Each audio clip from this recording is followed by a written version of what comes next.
नमस्कार। क्या हिंदुस्तान का इतिहास मुगलों के इतिहास से अलग किया जा सकता है? अगर अकबर को इतिहास के पन्नों से हटा देंगे तो महाराणा प्रताप का क्या होगा और किससे होगी हल्दी घाटी की लड़ाई? औरंगजेब को गायब कर देंगे तो शिवाजी महाराज को कैसे पढ़ाएंगे? ये बातें, ये सवाल कई तरह के इंटरव्यूज में मशहूर इतिहासकार इरफान हबीब ने उठाई। स्कूली सिलेबस से मुगलों का इतिहास काटने छाटने पर बहस जारी है। एक बार फिर से करीब 250 इतिहासकारों ने इसे लेकर एक बयान जारी किया है, जिसमें इतिहास के साथ पक्षपातपूर्ण रवैये का आरोप लगाया गया है। और आज नेशनल कॉन्फ्रेंस के नेता फारूक अब्दुल्ला ने भी एक बार फिर से ये कहा कि तारीख मिटाई नहीं जा सकती, तारीख के साथ छेड़छाड़ करना अपने पैरों पर कुल्हाड़ी मारना है। तारीख मिट नहीं सकती। आप कितना इसको किताबों से निकालेंगे, शाहजहां को कैसे भूल जाएंगे, औरंगजेब को कैसे भूल जाएंगे, अकबर को कैसे भूल जाएंगे, बाबर को कैसे भूल जाएंगे, हुमायूं को कैसे भूल जाएंगे, लाल किला उसको कैसे छुपाएंगे, हुमायूं का टॉम जिसको नेशनल नहीं इंटरनेशनल देखा जाता है उसको कैसे छुपाएंगे, किस चीज को छुपाएंगे? ये अपने पैरों पे खुद कुल्हाड़ी मार रहे हैं। तारीख बदलेगी नहीं। दरअसल एनसीईआरटी की 12वीं क्लास की किताबों से कुछ चैप्टर्स हटाए गए हैं। थीम्स ऑफ इंडियन हिस्ट्री 2 के chapters Kings and chronicles the Mughal court को हटाया गया। पॉलिटिकल साइंस से भी कुछ चैप्टर्स हटे, जिसमें कांग्रेस शासनकाल पर आधारित era of one party dominance शामिल है। और इसके अलावा 11वीं के सिलेबस से भी कुछ हिस्से हटे हैं, जिसमें सेंट्रल इस्लामिक लैंड और कन्फ्रंटेशन ऑफ कल्चर्स जैसे चैप्टर शामिल हैं। इस फैसले के बाद उत्तर प्रदेश की योगी सरकार पर विपक्ष के नेता ये आरोप लगा रहे हैं कि बीजेपी सरकार इतिहास बदलने की कोशिश कर रही है। इस पर एनसीईआरटी की तरफ से सफाई भी आई, जिसमें कहा गया कि पढ़ाई के बोझ को कम करने के लिए मुगलों के चैप्टर हटाने का फैसला लिया गया है। एनसीईआरटी डायरेक्टर सकलानी ने कहा कि यह बात बिल्कुल झूठ है कि इतिहास को बदला जा रहा है। तो इससे पहले भी देश और खास तौर पर यूपी में मुगल काल की कई सड़कों और जगहों के नाम बदले गए हैं। आपको याद होगा मुगल सराय नाम बदला हुआ नाम क्या है मुझे अभी याद नहीं आ रहा है। इसके अलावा बीजेपी नेता खुलकर इतिहास बदलने की बात करते आए हैं। इनमें मुगलों का इतिहास बताया गया था, जिसे पिछले कई सालों से स्कूलों में पढ़ाया जा रहा है। जैसे ही खबर सामने आई, राजनीतिक बयानबाजी इस पर तेज हो गई। यूपी के डिप्टी सीएम ने इस विवाद को और आगे बढ़ाने का काम किया और केशव प्रसाद मौर्य ने यह कह दिया कि अब तक गलत इतिहास पढ़ाया जा रहा था। उन्होंने कहा कि जो अच्छी चीजें देश की पहले से ही पढ़ाई जानी चाहिए थी वो नहीं पढ़ाई जा रही थी, उसे छिपाया जा रहा था। सच को छुपाया गया और झूठ को पढ़ाया गया। अब सच को पढ़ाने की तैयारी है, उसका वेलकम है। तो सवाल है कि क्या इतिहास को धर्म के आधार पर बांटा जा सकता है? क्या मुगलों के इतिहास के बहाने ध्रुवीकरण की कोशिश हो रही है? और क्या इस फैसले में इतिहास कम और आज की राजनीति ज्यादा है? ये एक बहुत ही अहम मुद्दा है और उसके ऊपर खेमे बटे हुए हैं। और चर्चा के लिए मेरे साथ यहाँ पर तमाम जानकार, शिक्षाविद, इतिहासकार मौजूद हैं। अनिता रामपाल हैं शिक्षाविद, डॉक्टर ओमजी उपाध्याय हैं जो डायरेक्टर हैं आईसीएचआर के, प्रोफेसर कपिल कुमार इतिहासकार, प्रोफेसर आदित्य मुखर्जी जूम से जुड़ रहे हैं हमारे साथ इतिहासकार, और ललित मिश्रा भारतीय मामलों के जानकार। प्रोफेसर कपिल कुमार, मैं आपसे शुरुआत करना चाहती हूँ। जो बातें अभी मैंने कही शुरुआत में कार्यक्रम के, उसमें कुछ बातों में विरोधाभास है। एक तरफ एनसीईआरटी सफाई देती है कि कुछ बदला नहीं गया, पढ़ाई का बोझ कम किया जा रहा है, लेकिन जो नेता पहले बयान दे रहे हैं, जैसे केशव प्रसाद मौर्य हैं, दूसरे लोग हैं, वो कह रहे हैं कि गलत इतिहास पढ़ाया जा रहा था, सुधार हो रहा है। या तो सुधार हो रहा है या बोझ कम किया जा रहा है। आपने 3-4 कोट्स इसमें दिए, प्रोफेसर इरफान हबीब का दिया, फारूक अब्दुल्ला का दिया, एनसीईआरटी का दिया। मैं इरफान हबीब साहब से ही शुरू करता हूँ। बिल्कुल सही बात है, तारीख को मिटाया नहीं जा सकता, लेकिन जब तारीख को दबाया जाता है और छुपाया जाता है तो तारीख फिर बोलती है। और मैं एक बहुत ज्वलंत एग्जाम्पल आपको देता हूं। एक चैनल के ऊपर अलीगढ़ मुस्लिम विश्वविद्यालय के अध्यक्ष हैं आजकल नदीम साहब, उन्होंने 1 घंटे तक मेरे से बहस की ज्ञानवापी और मथुरा को लेकर के जी। मैंने कोई इंडियन सोर्स नहीं दिया, मैंने मानूची कोट किया, बर्नियर कोट किया। 2 दिन बाद इरफान साहब आए टीवी के ऊपर और उन्होंने ये कहा कि ये हकीकत है कि औरंगजेब ने इन दोनों मंदिरों को तोड़ के मस्जिद बनाई थी, लेकिन अब इसका मतलब ये नहीं कि हम इन मस्जिदों को तोड़ दें। अब मेरा सवाल इरफान साहब आपसे है कि इस इतिहास को आपने फिर किताबों में से क्यों छुपाया कि ये तोड़ी गई थी? मुगलों ने कभी पूरे हिंदुस्तान के ऊपर शासन नहीं किया, पहले 1857 को छोड़ के। 1857 में पहली बार उस मुगल बादशाह की हुकूमत जो कि चांदनी चौक की गलियों तक रह गई थी, उसको सारे हिंदुस्तान ने अपना बादशाह माना था अंग्रेजों के खिलाफ, जो कि एक बहुत बड़ी बात हुई थी उस समय। लेकिन उससे पहले क्या नॉर्थ ईस्ट के अंदर मुगलों का अधिकार था? क्या दक्षिण के अंदर मुगलों का अधिकार था? लेकिन उन्होंने अपने को बादशाह कहा, हिंदुस्तान का, बड़ी अच्छी बात। लेकिन आपने पूरे हिंदुस्तान का जो मिडीवल पीरियड का इतिहास है, उस इतिहास को आपने क्यों गायब किया इतिहास की पुस्तकों के अंदर से? आपने क्यों गायब किया? यानी आप लिखने वालों ने, जो लिखने वाले तो पहले एक किस्म के इतिहासकार लिख रहे थे, अब दूसरे इतिहासकार मैं उसी पे आ रहा हूं, जो जिस तरीके से उसको लिखा गया। बहुत सारे कैरेक्टर्स को, रानी दुर्गावती है, छत्रसाल है, या जो असम के अंदर डिफीट से औरंगजेब की, उन सबको हटा दिया गया, एक पर्टिकुलर चीज प्रस्तुत की गई और फिर तोड़ मड़ोड़ करके। आप देखिए कि अमीर खुसरो ये कहते हैं कि हिंदुस्तान में बहुत सी भाषाएं हैं। आप उसका क्या इंटरप्रिटेशन लिखते हैं? आप सीधा लिखिए भाई, अमीर खुसरो कह रहा है हिंदुस्तान में बहुत सी भाषाएं हैं। आप लिखते हैं क्योंकि अमीर खुसरो ये कह रहा है कि हिंदुस्तान में बहुत सी भाषाएं हैं, इसलिए हिंदुस्तान एक देश नहीं है, ये टुकड़ों में बटा हुआ है। बताइए कहां लिखा अमीर खुसरो ने? जब मुगल आक्रांता भी आए तो वो जोधपुर विजय करने नहीं आए, वो सिंध विजय करने नहीं आए। गजवा हिंद का जो कॉन्सेप्ट बना वो पूरे हिंदुस्तान को जीतने का था। अंग्रेज जब आए हैं यहां पे, वास्को डी गामा जो है वो पागल होकर के वो जमोरिन के राज का सी रूट नहीं ढूंढ रहा था, वो इंडिया आने का सी रूट ढूंढ रहा था। आपने अपनी कंपनीज के नाम यहां पे लिखे, east India company, English east India company, French east India company, और फिर सडनली आप 18वीं सेंचुरी में लाए कि साहब इंडिया नाम की तो कोई चीज ही नहीं। ठीक है। तो इस तरीके के जो कॉन्ट्रडिक्शंस है। अब फारूक साहब बात कर रहे हैं तारीख की। फारूक साहब, मैं आपको एक बात बताना चाहता हूं, अभी डिक्लासिफाई हुए हैं बहुत सारे ब्रिटिश डॉक्यूमेंट्स, मिलिट्री डॉक्यूमेंट्स, 46, 47, 48 के लेके कश्मीर के। उन किताबों को देख लीजिए जरा, मनोहर से पब्लिश्ड है, वॉल्यूम्स पूरे, 2 तो कश्मीर पे ही हैं जी। और जिनको आप पढ़ेंगे ना, उसमें जो चीज इतिहास की निकल के आ रही है तो आपके खुद के रोंगटे खड़े हो जाएंगे कश्मीर को लेकर के भी, कि जिस समय अरेस्ट किया। बात सुनी पूरी, अब दूसरे पैनलिस्ट को भी इसमें शामिल कर लें। मैंने एक सवाल अनिता जी शुरू में पूछा था कि जो बदला गया, जो तोड़ मरोड़ के पेश किया गया, हम सारी बातों को मान भी लें कि कुछ चीजों को ज्यादा हाईलाइट किया गया, कुछ को दबाया गया, तो इस वक्त ये कोशिश किस चीज की है? उन चीजों को हाईलाइट करने के लिए है, या जो चीजें थी उनको हटाने के लिए है? ये सुधार हो रहा है या क्या ट्रेंड है? आप कैसे देखती हैं इसे? सुधार का तो सवाल नहीं है जिस तरह किया जा रहा है, और न ही ये किसी बोझ को कम करने का तरीका है। अगर हम मान भी लें कि बोझ कम करना है, जैसे हमने कोविड में भी कहा, तो उसके तरीके होते हैं, कैसे हम रिस्ट्रक्चर करते हैं किसी पाठ्यक्रम को और किस समझ से, और क्या हम देखते हैं कि उसका किस तरह का क्रम है, और कौन से ऐसे अवधारणाएं हैं जो कि बच्चे शायद अलग समय पे कर सकें, स्टूडेंट्स, छात्र, जरूर नहीं बच्चे कहें। पर यहाँ तो, और जो एक बड़ी बात हमें दिखती है शिक्षाविद होने के नाते, कि हमने उस समय भी, जैसे अगर हम देखते हैं कि पॉलिटिकल साइंस की किताब है तो उसमें पीपल्स मूवमेंट्स की बात हो रही है कि वो डेमोक्रेसी सिर्फ एक पार्टी से नहीं आती है या सिर्फ चुनाव से नहीं आती है, पर लोगों को उसमें उसकी क्या भागीदारी और क्या सवाल है, वो पूरा ही। और हमें बहुत अच्छा लगा था कि पहली बार ऐसी चीजें आ रही हैं जिसमें सवाल भी रखे जा रहे हैं। कहीं भी किसी भी सरकार की तारीफ हमें नहीं दिख रही।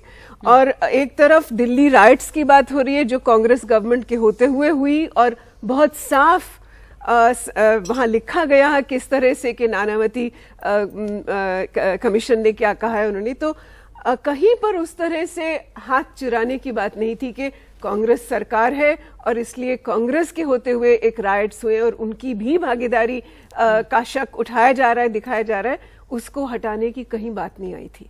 जबकि ये सामने था कि इस तरह से अकादमिक डिसीजन है, और अकादमिक डिसीजन है कि बहुत सारी जानकारी नहीं थोपनी है, पर एक सोचने की एक सोचने का तरीका और एक विमर्श उसका भी तरीका, कि हाँ अलग अलग आप सुनोगे, अलग अलग इसके पक्ष सुनोगे, पर कैसे आप तय करोगे। तो ये था। अब चुन के हर एक कुछ गुजरात रायत का हम हटा दें उसी किताब से, और उसी किताब में हूबहू बिल्कुल वो चीज रखा हुआ है कि कांग्रेस के होते हुए यहाँ दिल्ली में राइट्स कैसे हुए और क्या कहा गया, क्या शक। तो फिर कोई भी अपनी अकल लगा के समझ सकता है कि ये चयन, ये डिलिबरेट सिलेक्शन और डिलीशन किस लिए हुआ है, ये किसी बोझ कम करने का नहीं हुआ है। और जो मुगलों की बात हो रही थी, जो प्रोफेसर कपिल ने अभी कहा कि जैसे पूरे नॉर्थ ईस्ट की उन्होंने बात की कि मुगल वहाँ पे तो वहाँ के बादशाह थे नहीं और गलियों में सिमटी रह गई थी उनकी बादशाहत, बावजूद इसके हिंदुस्तान ने उन्हें अपना बादशाह माना, अच्छी और बड़ी बात थी। तो बहुत सारे जो बड़े राजा हुए हैं उनके इतिहास को नहीं बताकर हमने सिर्फ चुनिंदा मुगल बादशाहों के और कुछ बड़े बादशाह उनके इतिहास को पढ़ाया है। तो मेरा सवाल ये है कि आप उनके इतिहास को भी पढ़ाएं, लेकिन दूसरों के इतिहास को कम करना या हिंदुस्तान के इतिहास से उसको अलग करना, क्या ये मुमकिन है? या क्या आपको ये कोशिश किस चीज की लगती है? मुझे ये लगता है कि कोई कह रहा है, एनसीईआरटी के डायरेक्टर कह रहे हैं कि हमने बोझ कम करने का काम किया, लेकिन पॉलिटिशियंस कह रहे हैं कि इतिहास गलत लिखा गया है, हम उसको सुधार रहे हैं। तो या तो तय कर ले, गलत लिखा गया है या हम इसको बोझ को कम कर रहे हैं। क्या लग रहा है आपको? बोझ को कम करने का सवाल ही नहीं उठ रहा जिस तरह किया जा रहा है। अगर सही तो ये फिर ये तर्क क्यों आ रहा है? हाँ। बार बार मैं आपसे पूछना चाहूंगी ओम जी, ये तर्क क्या है? आप साफ कहें कि भाई हमें ये इतिहास चाहिए ही नहीं, हम अपना इतिहास लिख रहे हैं, हम नया इतिहास लिख रहे हैं। एनसीईआरटी आके कॉन्ट्रडिक्ट करती है कि नहीं हम तो बोझ कम कर रहे हैं सिर्फ। जी देखिए, पाठ्यक्रम में परिवर्तन के 3 बेसिक कारण होते हैं जितना मेरी समझ है। पहला तो यही होता है कि छात्रों के ऊपर बोझ कम करना। कोविड पीरियड में सभी जानते हैं कि 30% पाठ्यक्रम कम किया गया।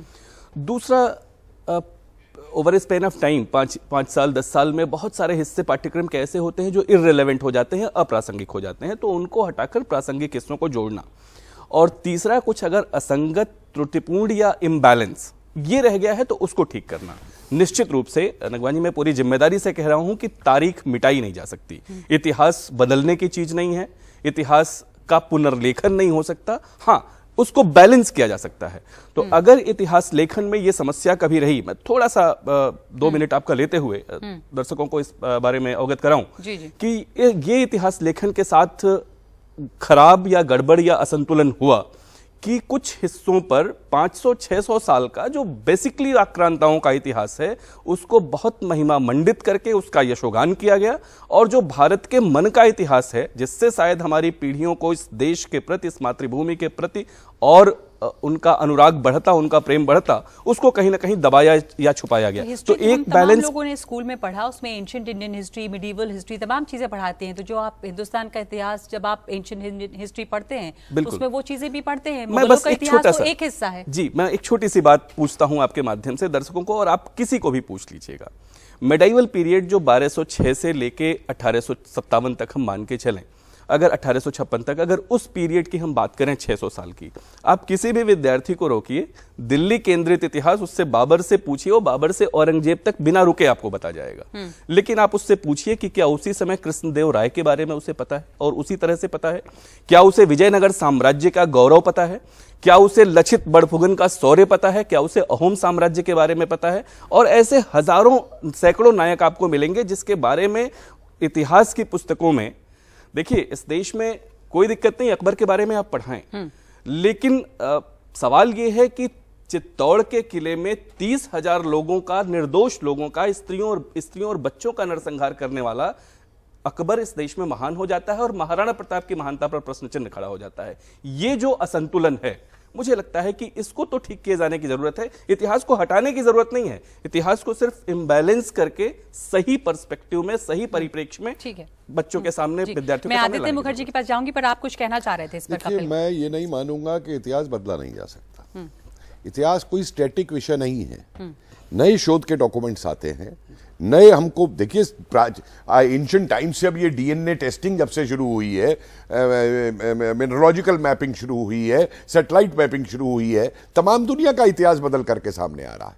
तो इसलिए मैं ये बात मानने को तैयार नहीं हूं कि अगर हम मॉडर्न टूल्स और साइंटिफिक टूल्स को यूज करते हैं तो इतिहास नहीं है। सवाल ये आता है, और मैं एक एग्जाम्पल आपको देता हूं, द्वारका को लेकर के डॉक्टर राव ने मैरीन आर्कियोलॉजी शुरू की, तो हमारी इंडियन हिस्ट्री कांग्रेस और इरफान साहब, रोमिला थापड़, इनकी डोमिनेटेड, इन्होंने रेजोल्यूशन पास किया कि ये वेस्टेज ऑफ पब्लिक फंड्स है, द्वारका सिर्फ मिथक है। और जब उस फाइंड के अंदर नीचे से पूरी सिटी डिस्कवर कर ली गई तो इनके मुंह बंद हो गए। और दूसरा परिप्रेक्ष्य देखिए, आपको याद होगा यूपी के अंदर, यूपीए के टाइम पे मनमोहन सिंह जी ने एक साधु बाबा के सपने के ऊपर के वहां पे एक खजाना किसी किले में गड़ा हुआ है, तो वहां पे एएसआई को बुला करके और जियोलॉजिकल सर्वे को बुला करके वहां पे उस साधु के सपने के बेस के ऊपर खुदाई करानी शुरू कर दी। तब इन लोगों का साइंटिफिक इतिहास कहां गया? तब इन लोगों ने रेजोल्यूशन क्यों नहीं पास किया? तो ये जो आइडियोलॉजिकल बाइसेस है 71 के बाद से, आईसीएचआर को लीजिए, मैं आईसीएचआर में मेंबर सेक्रेटरी काम किया है मैंने, लाखों रुपए कुछ ऑथर्स को दिए गए एडवांस रॉयल्टी कि उनकी किताबों के ट्रांसलेशन डिफरेंट इंडियन लैंग्वेजेस में होंगे और उनकी एडवांस रॉयल्टी उनको दे दी गई। आज जाके पूछिए जरा, वो रॉयल्टी तो दे दी गई कि तेलुगु में भी होगा, तमिल में भी होगा, बंगाली में भी होगा, वो किताबें कहां हैं? कहां गई वो किताबें? कहां गया वो प्रोजेक्ट जो ओरल हिस्ट्री के ऊपर इतना बड़ा प्रोजेक्ट बना था? ठीक है, लाखों इंटरव्यू हुए थे उसके अंदर, जी। उसका रिजल्ट कहां गया उस प्रोजेक्ट का? जी, आपने वाजिब सवाल उठाए हैं। आदित्य मुखर्जी, प्रोफेसर आदित्य मुखर्जी, आप इसका जवाब देना चाहेंगे कि जो प्रोफेसर कपिल कुमार की बातों से लग रहा है कि सालों से एक इम्बैलेंस रहा है। आईसीएचआर की ही बात उन्होंने की कि कुछ लोगों का बोलबाला रहा, जिस तरह के फंड्स वहां मिले, लाखों मिले, उसके बाद उस शोध के लिए जिसके लिए फंड दिए गए थे उनका क्या हुआ, सवाल उठा रहे हैं वो। और दूसरे की इतिहास जो एक तरह का पढ़ाया गया है, हो सकता है कि वो सही नहीं रहा हो, तो उसको दोबारा से देखने की जरूरत है और दूसरे वर्जन्स भी सामने आने चाहिए। क्या कहेंगे आप प्रोफेसर आदित्य मुखर्जी? इसमें क्या बहस है कि इतिहास में चेंजेस होती रहती हैं और उस पे नए वर्जन्स आने चाहिए और डिबेट होनी चाहिए जी, और वो वर्जन आए तो सही। एक तो मैं कपिल जी जो कह रहे हैं उनसे मैं डिबेट करना ही नहीं चाहता हूँ, क्योंकि आप सीधे ही उठ के कह दो कि इरफान हबीब को ये नहीं पता, फलाने को वो नहीं पता। मैं इतना बड़ा मुझे गलत साबित कीजिए मैडम, मैं पर्सनल एक्सप्रेशन नहीं लूंगा। जी। मैंने आदित्य का नाम लेके पर्सनल कुछ नहीं बोला है। Please Aditya don't be personal. नहीं, मैं पर्सनल उस पे आऊंगा तो फिर मैं ऐसा कमेंट करूंगा कि मैं पूछिए मत। तो डोंट बी पर्सनल के बहस नहीं करना चाहते आप, मत दीजिए जवाब मेरी बात का, क्योंकि आप पे जवाब है ही नहीं। एक सेकंड, वो इरफान हबीब की बात पे जवाब दे रहे हैं आप। मैं आपसे पूछ रही हूँ प्रोफेसर आदित्य मुखर्जी कि आप ये जो अभी इतिहास के साथ, चाहे उसको आप छेड़छाड़ कहें या बदलने की बात कहें, आपके पास क्या उसको डिफेंड करने का तर्क क्या है? ये क्यों नहीं होना चाहिए?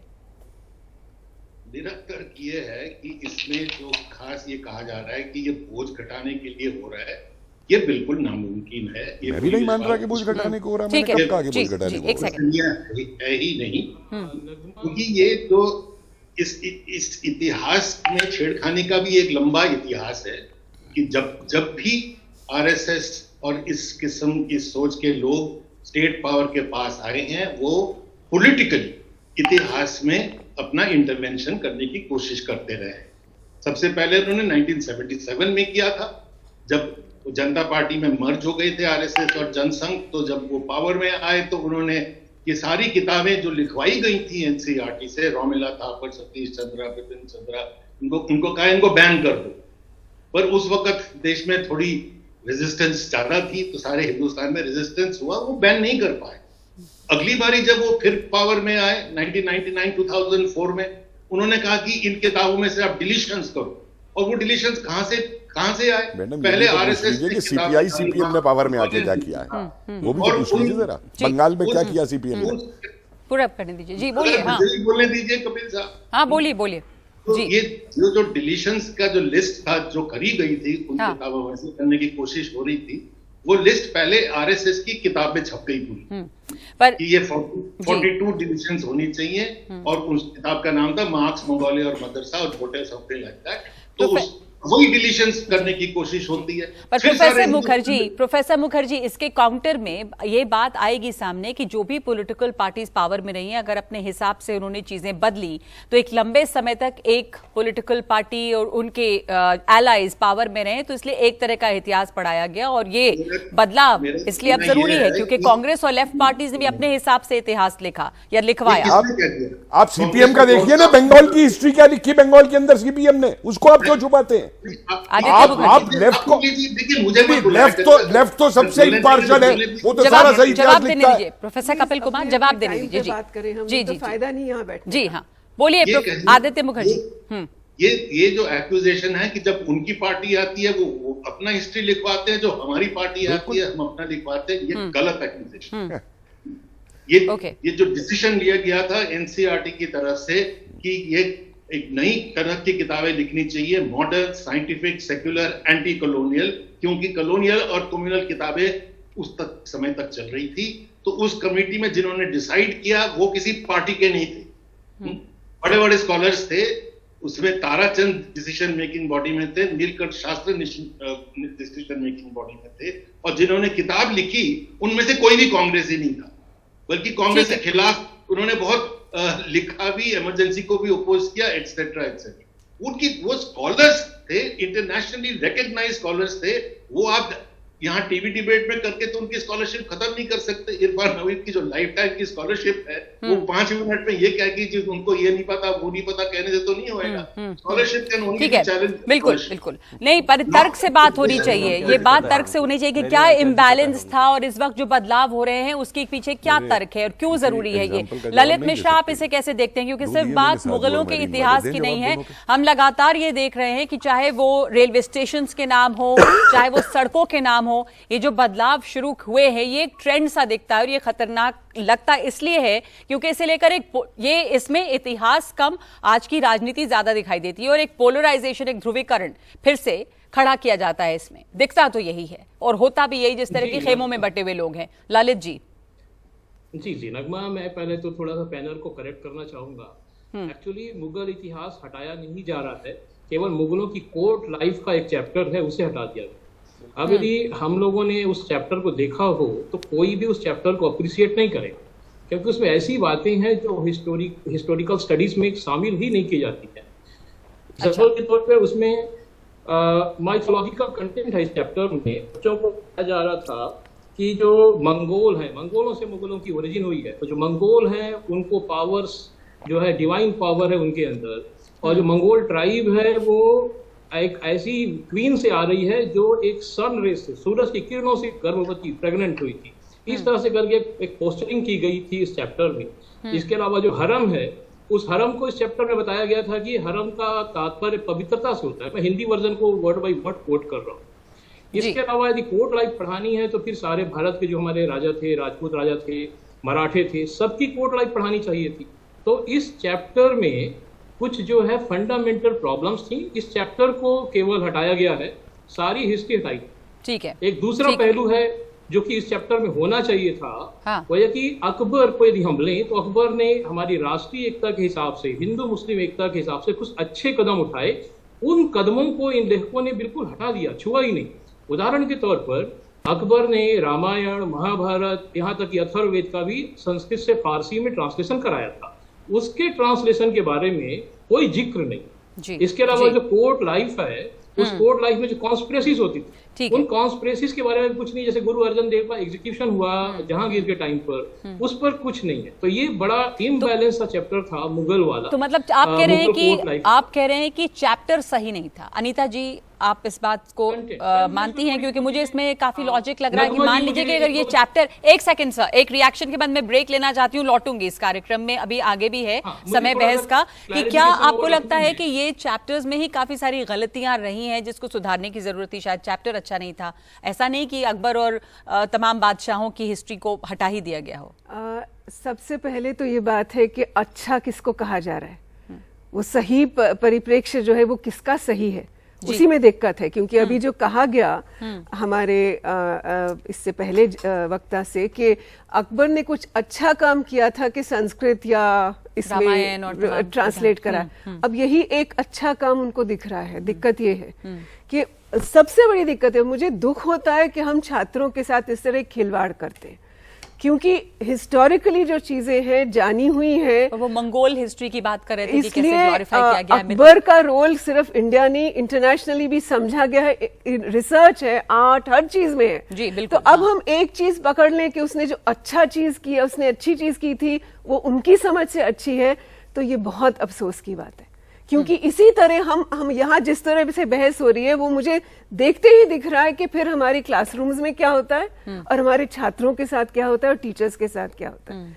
इसीलिए हम केवल पर्सनालिटीज पे नहीं भी जाते, हम जो जिस खासकर शुरू की क्लासेस में हमने नहीं कहा कि हम कोई इंडिविजुअल पर्सनालिटीज पे जा रहे हैं, हम मुद्दों पे जा रहे हैं, समाज का क्या वहाँ समाज का क्या योगदान था, क्या दुविधाएं आपका थी। कंसर्न सबसे बड़ा क्या था? आप लोग उन लोगों में शामिल हैं जिन्होंने एक स्टेटमेंट दोबारा लिखा है, कई इतिहासकारों ने मिलकर लिखा है, आपको ये क्या हम सबसे बड़ी शिक्षाविद फिक्र हैं, है? मैं इतिहासकार नहीं हूँ, जी, पर बिल्कुल, हाँ। शिक्षाविद के नाते और जिसने टेक्स्ट बुक्स लिखी हैं खुद, उसके नाते जिस तरह से चुन चुन के जिस तरह चीजें हटाई गई हैं, बहुत ही हमें घातक लगता है बच्चों की समझ को लेकर, उनकी अपनी जो विकसित होगी उनकी समझ एक इस देश की और इस डेमोक्रेसी की, कि लोकतंत्र में क्या समझ, कैसे हम सवाल उठाते हैं, वो नहीं है। क्योंकि जैसे मैंने आपको एग्जांपल दिया, अगर राइट्स की बात कर रहे हैं तो एक राइट क्योंकि एक गवर्नमेंट के अंडर हुई है, उसको हूबहू रखा, उसमें सारे सवाल रखे, वहां कोई बोझ नहीं था।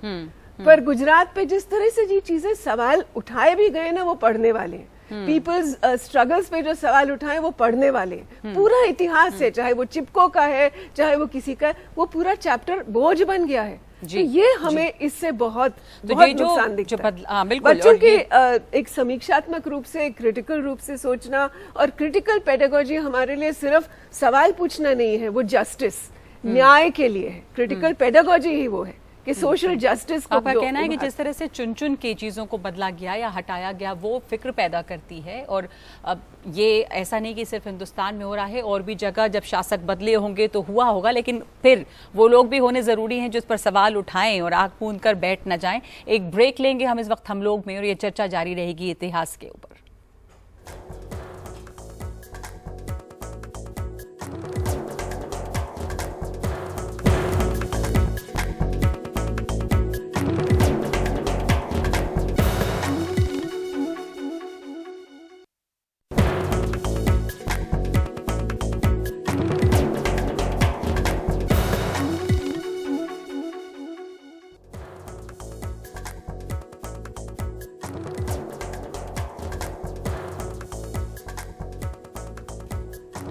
हम लोग बात कर रहे हैं आज इतिहास की। इतिहास असली बनाम नकली, क्या सही क्या गलत, क्योंकि बहस छिड़ी हुई है कि अब तक जो इतिहास पढ़ाया गया उसमें से कई चीज़ें हैं जिसको ज़्यादा तरजीह नहीं दी गई, जिसे दबाया गया, और अब जो चीज़ें सामने जो ज़्यादा बढ़ चढ़ कर लोगों ने जिसे पढ़ा, ज़रूरत है कि उसके ऊपर कम तवज्जो दी जाए और दूसरी चीज़ें जो पीछे छूटी हैं वो सामने आए।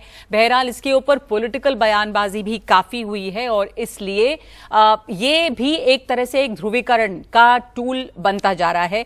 मुझे याद है मैं कहीं पढ़ रही थी कि असम के मुख्यमंत्री हेमंत बिस्वा शर्मा ने ही एक कार्यक्रम में कहा था, जिसमें कि गृह मंत्री अमित शाह भी थे, कि वामपंथी इतिहासकारों ने भारत के इतिहास से छेड़छाड़ की है और भारत को एक हारे हुए पक्ष के तौर पर दिखाया है। मुगलों को हराने वाले भारतीय राजाओं को इन इतिहासकारों ने जगह नहीं दी है, तो दोबारा इतिहास लिखा जाए। तो इस तरह की बातें पॉलिटिशियंस के सामने से आती हैं, तो जाहिर है कि यही कोशिश एक दिख रही है। लेकिन ललित जी, मैं आपसे शुरुआत करूंगी। आपने कहा कि पूरी बहस जो है वो गलत हो रही है क्योंकि एक चैप्टर हटाया गया है, मुगलों का इतिहास नहीं हटा दिया गया। अकबर और दूसरे मुगल बादशाह जो हैं, शाहजहां हो, औरंगजेब हो, इनके इतिहास को नहीं हटाया गया है। पर जो पॉपुलर नोशन है लोगों में, तो यही संदेश गया है कि मुगलों के इतिहास से छेड़छाड़ की जा रही है, उसे हटाया जा रहा है। कई आपने भी देखा होगा पॉपुलर मीम्स बन गए हैं कि शहजादा सलीम अनारकली को उठा रहे हैं कि उठो अनारकली, अब हम इतिहास बनकर रह गए, हम इतिहास में है ही नहीं। तो जो लोगों को मैसेज तो यही जा रहा है, क्योंकि ये ट्रेंड लग रहा है। आप स्टेशंस के नाम बदलते हैं, सड़कों के नाम बदलते हैं, वो चैप्टर्स हटाते हैं, तो कोई एक आइडियोलॉजिकल रीजन की वजह से ये किया जा रहा है, ऐसा लगता है, दिखता यही है। ललित जी, मैं आपसे जी नगमा, मैं एग्री करता हूँ कि जो ये पॉलिटिकल नोशन है वो जो एक्ट जो एनसीईआरटी ने किया है उससे अलग हटकर जा रहा है।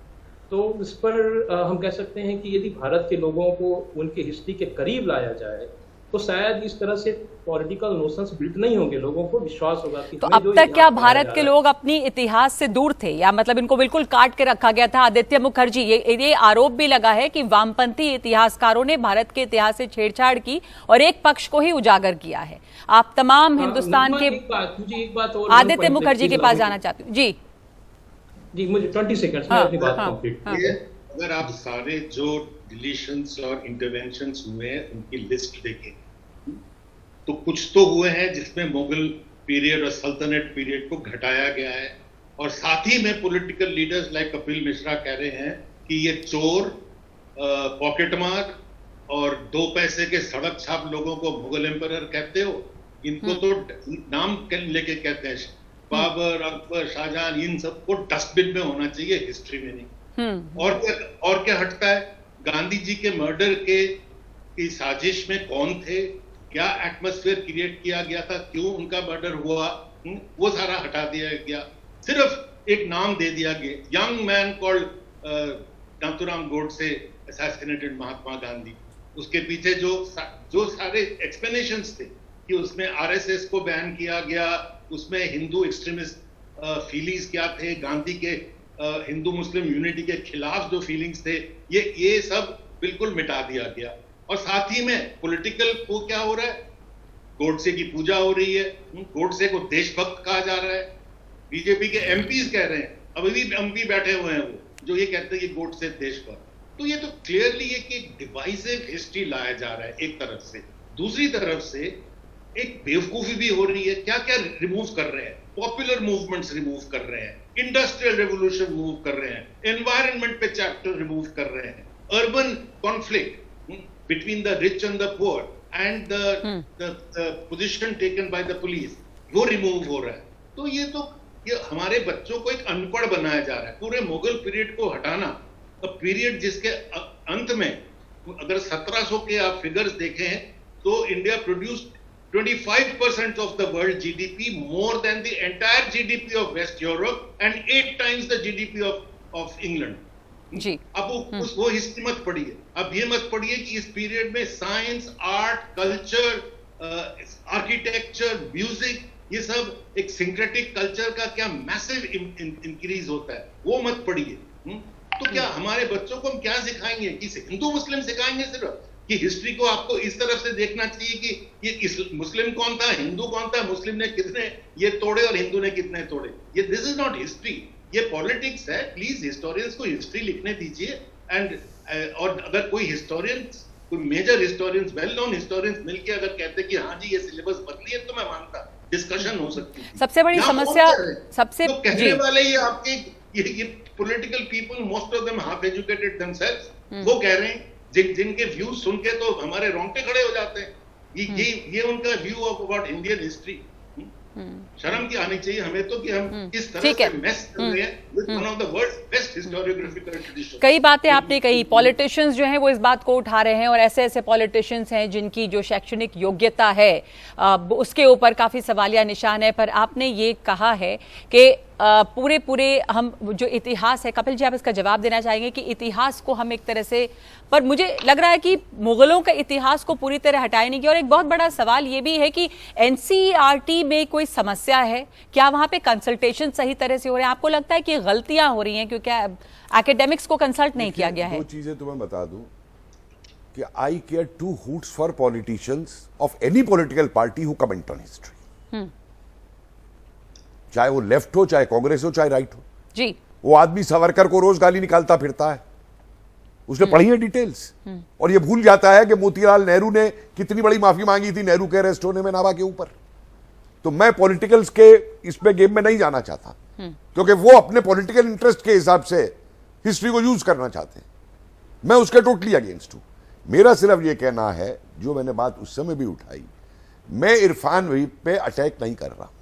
मैं इरफान हबीब पे ये कह रहा हूं कि जब वो बात कहते हैं कि सही हिस्ट्री आनी चाहिए, ठीक है, आप उस पीरियड की जो बर्बरता थी, आप ये कहिए कि ये बर्बरता हुई, आज हमें उसकी जरूरत नहीं है, आज हमें एक रह करके आगे बढ़ना है।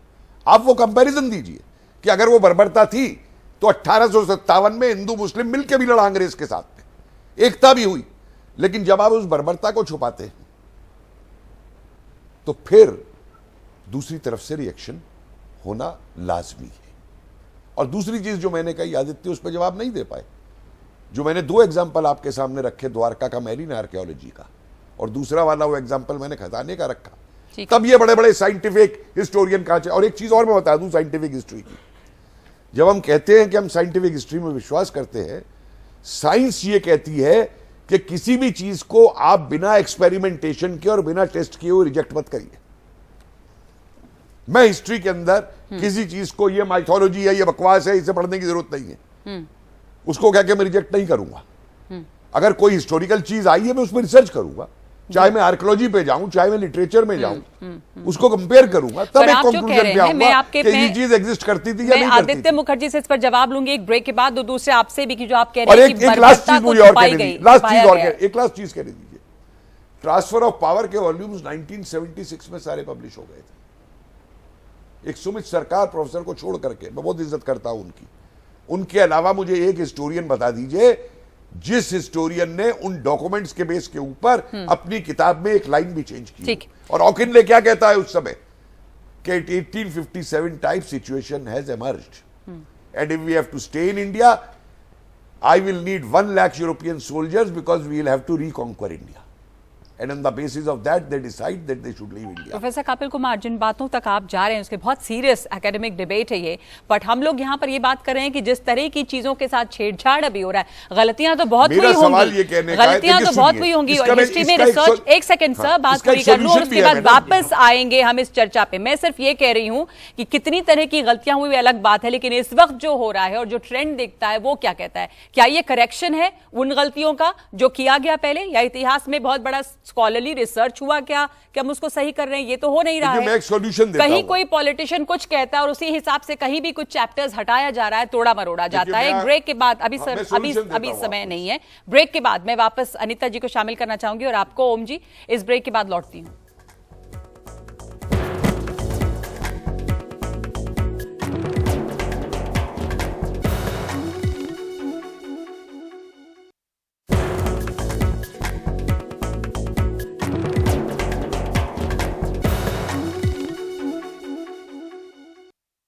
तो हम बात कर रहे हैं इतिहास की, और इतिहास के साथ क्या कोई छेड़छाड़ हो रहा है, क्या कोई ट्रेंड नजर आ रहा है? तो बात इसलिए उठ रही है क्योंकि जो पहले गलतियां हुई क्या उनको सुधारने की कोशिश हो रही है या फिर किसी पॉलिटिकल वजह से हो रही है, और किस हद तक आप सुधारेंगे और क्या सुधारेंगे? ये जरूर हो सकता है कि आप रिसर्च करें, नहीं कोई चीजें गलत हैं, कहीं कुछ हाईलाइट नहीं हुआ है तो आप उन चैप्टर्स को शामिल करें, पर कोशिश यहाँ पर क्या दिखती है आपको ओम जी? बिल्कुल, देखिए वो भी एक स्तर है कि जब हम पूरे पाठ्यक्रम की को नए तरह से रिस्ट्रक्चर करते हैं तो उसमें नए रिसर्चेस शामिल होते हैं। यद्यपि ह्यूमैनिटीज सोशल साइंसेज में मुझे लगता है कि कह रही थी कि पाठ्यक्रम को जो बदलाव किया गया है उसमें कंसल्टेशन ही बहुत कम है, टीचर्स के इन्वॉल्वमेंट, एकेडमिशियंस के इन्वॉल्वमेंट कौन बदल रहा है इसको लेकर? अभी भी आप देखिए कि कितनी कॉन्ट्रडिक्शन है, एनसीईआरटी के डायरेक्टर कुछ कहते हैं, पॉलिटिशियंस कुछ कहते हैं, इस पर ही क्लियर नहीं है कि आपको तकलीफ किस चीज से है। देखिए एकेडमिक मामलों में पॉलिटिशियंस क्या कहते हैं वो उनका अपना मुद्दा है, पॉलिटिकल मुद्दा बना के चुनाव लड़ने की बात करते हैं ना उसके ऊपर में। जी, वो उनका अपना मुद्दा है, वो उनका अपना विषय है। अकादमिशियंस क्या तय करते हैं वो एक और खैर इस पे एनसीईआरटी के डायरेक्टर ही या वहां की कॉम्पिटेंट अथॉरिटी ही इस पे सही तरीके से कमेंट कर सकती है कि उन्होंने क्या प्रक्रिया पूरी अपनाई। प्रोफेसर कपिल जी ने भी कहा और आपने कहा, ये लगता है कि अब तक का इतिहास कुछ गलतियां, कुछ छूट हो सकती हैं, पर सब कुछ गलत था या बहुत गलतियां हुई हैं, या एक सेक्शन ऑफ हिस्टोरियंस जो हैं प्रिविलेज रहे हैं, और मुझे लगता है कि जो दूसरे हिस्टोरियंस रह गए उनमें बहुत ज्यादा द्वेष और बहुत गुस्सा है। नहीं मैडम, हिस्टोरियंस को बिल्कुल गुस्सा नहीं। आपकी बातों से जरा ऐसे ही लग रहा है। I'll be the last person to be associated with NCERT, let me tell you. Not NCERT, but you know, like Romila Thapar और इरफान हबीब और आरिफ शर्मा। जी इसलिए आता है कि अगर हिस्टोरिकल फैक्ट्स को छुपाया जाता है, मुझको ये बताइए किसी किताब में लिखा गया कि 15 अगस्त को हमको इंडिपेंडेंस नहीं मिली थी। I challenge it, any historian, we got a dominion status.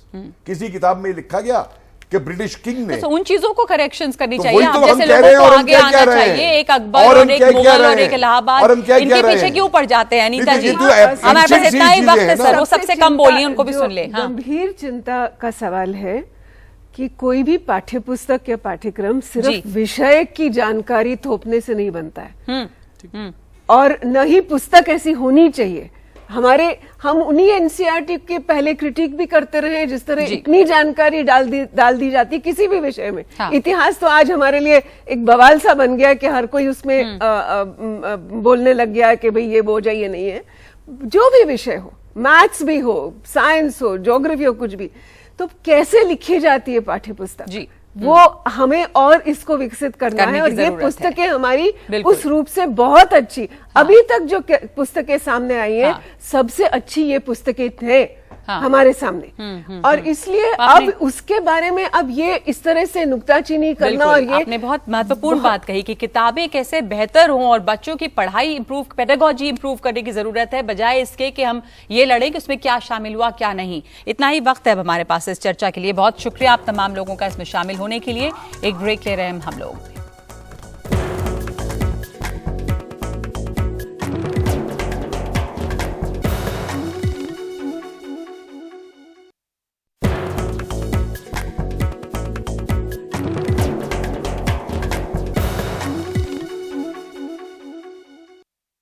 Sir, ये चर्चा अचानक से क्यों शुरू हो गई, जबकि जो रैशनलाइजेशन था वो पिछले साल हुआ था? इस पर क्या कहना चाहेंगे, जो चर्चा चल रही है उसको लेकर?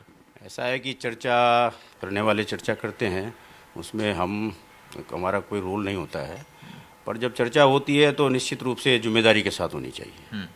क्योंकि जो कोविड-19 हुआ था, और कोविड-19 के बाद सबको पता है कि किस प्रकार मेंटल ट्रॉमा में हमारे बच्चे और खुद पेरेंट्स और पूरा देश था।